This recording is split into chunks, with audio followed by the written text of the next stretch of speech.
তো guys, game প্লেটা দেখিয়েন, যারা subscribe করেননি সাবস্ক্রাইব করে দিবেন তাড়াতাড়ি।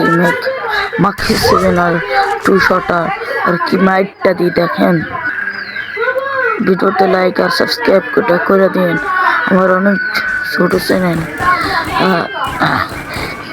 এটি করে আমরা চাইছি ভাই, এত রিভিউ দেওয়া সম্ভব না। পাশাপাশি মানুষ আপনারা এটা গানের মাধ্যমে ভিডিওটা এনজয় করুন। গেম প্লেটা অস্থির হবে, সবাই দেখবেন। খালি মোটার এই মাঠ শালার মায়ের একদমই মাঠ।